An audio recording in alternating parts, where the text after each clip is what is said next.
Single heart beat scan ఒక్క second లోనే world class 640 slide CT scan ఇప్పుడు మీ vista imaging Banjara hills లో. అలాంటప్పటి నుంచి కూడా తమ్మారెడ్డి గారు లాంటి వ్యక్తులు ఫోర్స్ చేస్తూనే ఉన్నారు, రండి రండి అని చెప్పేసి.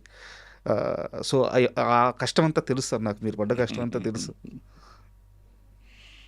ఈ కష్టం లేదు ఏం లేదు, నేను ఇక్కడ పుట్టి పెరిగాను అందుకని ఇక్కడ తీయాలని అనుకునేవాడిని. అందరూ తీస్తే బాగుంటుంది, మన తెలుగుదేశం తెలుగు రాష్ట్రం కదా అనే ఫీలింగ్లో ఉండేది. వచ్చిన వాళ్ళు వచ్చారు, తర్వాత షిఫ్ట్ అయిపోయింది ఇండస్ట్రీ. ఇవాళ నెంబర్ 1 అయింది. ఇప్పుడు మన రాష్ట్రంలో ఎవరు పని చేయకూడదు, బయట డాన్సర్స్ ఫైటర్స్ వాళ్ళు వచ్చి పని చేయాలన్నారు. ఇవాళ మన రాష్ట్రం నుంచి బయటకు వెళ్తున్నారు. అవును, ఆ స్టేజ్కి వచ్చేసాం కదా. మనం ఎంత పెరిగాం, మనం డెఫినెట్గా జబ్బ చరుచుకోవాల్సిందే, గుండెలు బాధ కొట్టుకోవాల్సిందే. వీ డిడ్ ఇట్ అని. సార్ వదలా సినిమా గురించి ఒక 2 క్వశ్చన్స్ ఉన్నాయి. దానికంటే ముందు ఒక క్వశ్చన్ అడుగుతాను, కోప్పడకుండా సమాధానం చెప్పండి. తమిళనాడులో విజయ్ గారు ఆయన కొడితే దెబ్బకి సీఎం అయిపోయారు, మొత్తం లెక్కలన్నీ మారిపోయినాయి. అయితే ఆయన అక్కడ సీఎం అయిన తర్వాత ఇక్కడ గట్టిగా వినిపిస్తున్న పేరు జూనియర్ ఎన్టీఆర్ గారు మళ్ళీ రాజకీయాల్లోకి అలా ఎంట్రీ కానీ ఇస్తే ఆయనకి స్కోప్ ఉంటుందని ఆయన ఫ్యాన్స్ తెగ వైరల్ చేస్తాం సోషల్ మీడియాలో. నిజానికి తెలుగు స్టేట్స్లో రియాలిటీ చెక్ ఎలా ఉంది పొలిటికల్గా? ఏమవుతుంది తెలీదమ్మా, నాకు అసలు ఐడియా లేదు, నాకు ఆలోచన లేదు. బట్ వీళ్ళని నమ్మటానికి లేదు. చిరంజీవి గారిని ఇట్టాగే సీఎం అని అరిశారు. ఆయన ఎలక్షన్లో కంటెస్ట్ చేస్తే ఆయన ఏం చేశారో చూసాం. జనసేన ఈయన జనసేన పెట్టినప్పుడు సీఎం అన్నారు, 2 చోట్ల ఓడగొట్టారు. సో ఈ ప్రజల్ని నమ్మి వీళ్ళు సీఎం అంటారు కదా అని చెప్పి మనం వీళ్ళు ఎలక్షన్ చేస్తే ఎవరికైనా అంత ఉండదు. వాళ్ళు హోంవర్క్ చేసుకోవాలి. హోంవర్క్ చేసుకుంటే ఇప్పుడు అతను హోంవర్క్ చేశాడు, వర్కౌట్ అయింది. వీళ్ళు హోంవర్క్ చేస్తే ఇప్పుడు మొన్న ఎలక్షన్లో మళ్ళీ వాళ్ళు హోంవర్క్ చేశారు. జనసేన వాళ్ళు కానీ చంద్రబాబు కానీ వీళ్ళంతా హోంవర్క్ చేశారు, గెలిచారు. సో ఇప్పుడు మళ్ళీ హోంవర్క్ చేస్తే ఏమో గెలుస్తాడో తెలియదు. సో అది ఎవరో మనం ప్రెడిక్ట్ చేసే అంత సీన్లో లేదు. ఈ జనం చెప్పారని చెప్పి వేగపడితే మాత్రం దెబ్బతింటాం. వాళ్ళని నమ్మి వెళ్ళటం కాదు, మనం ఏం చేస్తాం, మనం చెయ్యాలి, మన సైడ్ నుంచి ఏం చేస్తున్నాం అనేది తెలుసుకుంటే దెర్ ఈస్. అండ్ వదలా సినిమా విషయానికి వస్తే జగత్ బాబు గారు కమర్షియల్గా మీకు ఇచ్చిన ఫీజిబిలిటీ ఏంటి? ఎందుకంటే ఇప్పుడు ఆయన సెకండ్ ఇన్నింగ్స్లో హైయెస్ట్ రెమ్యునరేషన్ తీసుకునే ఆర్టిస్ట్. ఎంతో కొంత ఫీజిబిలిటీ లేకపోతే ఇంత బడ్జెట్లో సినిమా అవడం కష్టం.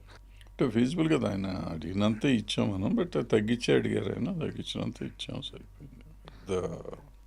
బేరాలు గీరాలు ఏమి జరగలేదు, రీజనబుల్గానే ఉన్నారని నేను రీజనబుల్లీ మేము కూడా పే చేయగలిగాము. బట్ ఆ మొదలెట్టినప్పుడు ఒక బడ్జెట్ అనుకున్నాం, బడ్జెట్ పెరగటం కొంచెం మాకు ఇబ్బంది అయింది. అదే సినిమా ఆయన సైడ్ నుంచి ప్రాబ్లం ఏం లేదు. మధ్యలో ఒక 10 days ఏదో అయిన తర్వాత ఆపారా? షెడ్యూల్ ఆపి మళ్ళీ వచ్చాము. తర్వాత వాళ్ళ ఇంట్లో పెళ్ళి అది ఉండి లేట్ అయింది. తర్వాత ఒక మంత్ అయినాక మళ్ళీ స్టార్ట్ ఫినిష్ చేసుకొచ్చాం సార్. అండ్ ఈ సినిమా షూటింగ్లో ఉండగా నాకు తెలిసి తమ్మారెడ్డి గారు చాలా ఓపిక్గా వెళ్ళుంటారు, మారిపోయి వెళ్ళుంటారు, చాలా సౌమ్యుడే వెళ్ళుంటారు. కానీ ఎప్పుడైనా షూటింగ్ జరుగుతున్నప్పుడు లెక్క తేడా కొడితే తమ్మారెడ్డి గారు ఒరిజినాలిటీ బయటకు వచ్చిన క్షణం చాలా సైలెంట్గా, చాలా మర్యాదగా, బుద్ధిమంతుల్లాగా సినిమా చేసుకుని వచ్చేసాను. నేను అక్కడ ఏ గొడవ లేదు, నేను ఎవరిని తిట్టను కూడా తిట్టలేదు. మీరు వచ్చారు కాబట్టి ఒక షేర్ చేసుకోవాలి. నేను చాలా చిన్న రైటర్ని 99 టీవీలో. తెలియక ప్రభాసు గోపిచంద్ గారి ఫ్రెండ్షిప్ బాండ్ మీద ఒక ఆర్టికల్ రాస్తున్నాను. వీళ్ళిద్దరు అంత మంచి ఫ్రెండ్స్, చాలా బాగుంటారు అది అని చెప్పి ఆ ఫ్లోలో మెచ్యూరిటీ లేక ఈ సినిమా కూడా ప్రభాస్ గారు గోపిచంద్కి దగ్గరుండి ఇప్పించారు అని చెప్పి ఏదో ఒక సినిమా గురించి రాశా ఈవీ ప్రొడక్షన్స్లో. పక్క రోజు ఆఫీస్కి రాగానే మీరు ఎంత ఆవేశంగా వచ్చారంటే అంత ఆవేశంగా వచ్చి, మీకు గుర్తుందో లేదో నాకు తెలియదు, గోపీచంద్కి ఒకరు సినిమా ఇప్పించే అంత స్థితిలో ఉన్నారా, 3 కోట్లు అడ్వాన్స్ ఇస్తా, ఇప్పుడు వెళ్ళి నాకు డేట్స్ తీసుకురా గోపిచంది, ఒక పదం రాసేటప్పుడు ఎంత జాగ్రత్తగా ఉండాలి రైటర్ అని చెప్పేసి. అంటే మీ కమిట్మెంట్ నేను ఆ రోజు నేర్చుకున్నాను.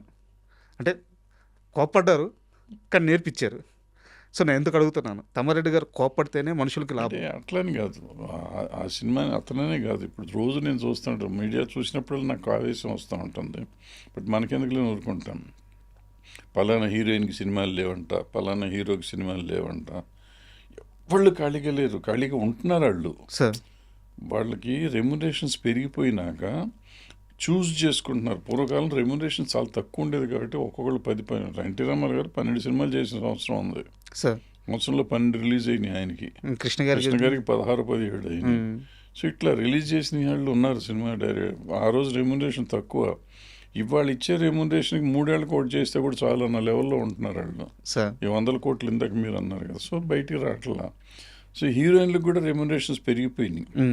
సో ఎవరికైనా పెరిగిపోయినాయి, అందరూ చూసీగా ఉంటున్నారు. సపోర్టింగ్ యాక్టర్స్ మాత్రం దొరికిందల్లా చేస్తున్నారు, కానీ మెయిన్ ఆర్టిస్టులు అందరూ చూసీగా ఉంటున్నారు. సో దాంతో వాళ్ళు చూసీగా ఉన్నారనేది మనం మర్చిపోయి ఖాళీగా ఉన్నారంటున్నాం. సార్ వాళ్ళు ఖాళీగా ఉండలేదు, ఖాళీగా ఉండదలుచుకున్నారు, వాళ్ళ ఇష్టం వాళ్ళకి, వాళ్ళు ఇష్టపడి ఖాళీగా ఉంటున్నారు వాళ్ళు. సో అది కాకుండా ఎవరైనా ఇప్పిస్తారు అనేది అవుట్ ఆఫ్ క్వశ్చన్. మనకు కావాలనుకుంటే పెట్టుకుంటున్నాం, సార్ వాళ్ళు మనం వెళ్తే ఒప్పుకోరు.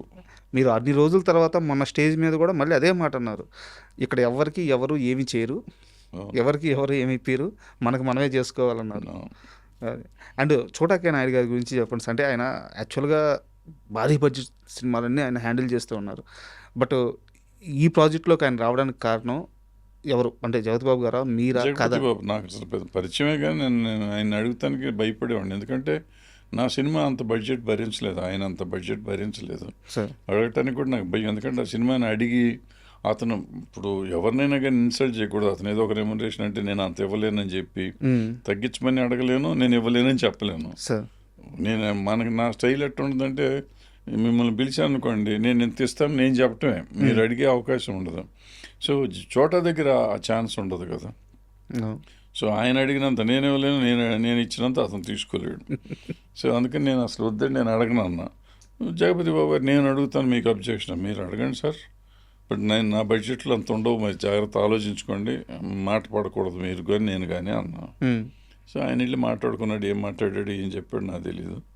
ఈయన చోటా గారు నెక్స్ట్ డే నేను వెళ్ళి కలిస్తే, మీరు డబ్బుల గురించి ఆలోచించొద్దు, సినిమా చేస్తానన్నాడు. సూపర్. అంటే ఎందుకు అడిగాను సార్, ఆ విజువల్స్ చూస్తుంటే టీజర్లో ఎంత రిచ్గా ఎంత గ్రాండీర్గా ఉన్నాయంటే, బ్రహ్మాండమైన విజువల్స్ వస్తుంది. ఎక్కడా కూడా ఏదో బడ్జెట్ తక్కువైన సినిమాని అసలు ఎక్కడా అనిపించట్లేదు. దానికి తగ్గట్టు స్క్రీన్ మీద కనిపిస్తుంటే చాలా ఆనందంగా ఉంది. అండ్ నాకు పర్సనల్గా ఆనందం ఏంటంటే, మీరు ఇన్వాల్వ్ అయిన సినిమా క్వాలిటీ అంత బాగా వచ్చి చాలా ప్రామిసింగ్గా ఉంది. కంటెంట్ సూపర్ క్వాలిటీ వచ్చి కంటెంట్ కూడా చాలా ప్రామిసింగ్గా ఉంది. సార్ వెయిట్ చేస్తున్నాం, మీరు డేట్ అనౌన్స్ చేస్తే. నాకు తెలిసి సినిమా మీద ఆ టీజర్తో బజ్ వచ్చింది.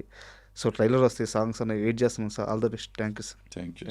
And for more videos, Please subscribe to iDream channel. Subscribe to iDream Media. Please subscribe to iDream. Please subscribe to iDream. Please subscribe iDream. And please subscribe to iDream.